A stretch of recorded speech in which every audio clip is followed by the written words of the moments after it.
The moment I saw the bruise on her back, I knew I couldn't just let it go. He thought he could scream at her, shove her, and walk away like nothing happened. So I didn't punch him. I didn't yell. I simply made a few phone calls. And in one afternoon, I deleted his entire future. If you've ever wanted to take justice into your own hands, not with fists but with precision, hit that like button and get ready. Because this is one of the most quietly devastating revenges you'll ever hear.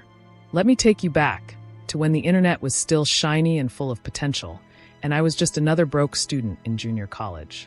I had just moved in with my girlfriend Lucy to save on rent. Things were going pretty well: classes, work, late-night instant noodles, and the occasional game night to break the monotony. One night, Lucy invited a classmate over, a girl named Sarah. Turns out, I actually knew Sarah from high school. We weren't exactly best friends back then, but we vibed well enough. She had that genuine energy that made people feel at ease. That night turned out to be one of the best we'd had in weeks. After that, Sarah became a regular at our place. Movie nights, cheap pizza, long talks about nothing. She even brought her boyfriend over a couple of times, a guy named Jay. Now Jay was different. He walked in like he didn't want to be there. Arms crossed, jaw clenched, always hovering in the background like a bad signal. He barely spoke. When he did, it was short, cold, and weirdly defensive. It got to a point where we invited him out of politeness, but secretly hoped he wouldn't come. Most of the time, thankfully, he didn't. Then one night it happened. Lucy picked up the phone, and I could hear the panic before I even knew who was on the line. It was Sarah, crying, shaking, barely able to get her words out. She asked if she could come over. 15 minutes later, she was sitting on our couch, eyes red, voice trembling. Jay had accused her of cheating. With me. With Lucy. Honestly, it didn't matter who. The accusations were absurd. But that wasn't the worst part.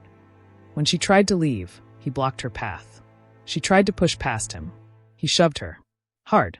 She fell, tripping over a coffee table and crashing onto the floor. She showed Lucy the bruise on her lower back. It was massive. And that was it for me. Let me be clear. I'm not a violent guy. I'm big, yeah. I could have decked him and made him regret it physically. But something inside me whispered, you can do better. You can hurt him where it really matters. At the time, I worked in the administration building of the college. A part-time student job that paid crap but gave me access to some powerful tools. Student IDs, class schedules, enrollment permissions, financial records, all at my fingertips. And Jay was a foreign student, which meant if he dropped below a certain number of enrolled units, he'd lose his student visa. Yeah, you see where this is going. I waited, patiently. The last day to change classes without penalty was coming up, the perfect moment. And when the day finally arrived, I acted. I looked up his student ID, accessed his schedule, and with a few clicks and a phone call from the secure admin line, I dropped every single one of his classes. Every single one. But I didn't stop there. I re-enrolled him into random courses with massive extra fees. Courses he never signed up for, never wanted, probably never heard of. Art courses with materials fees.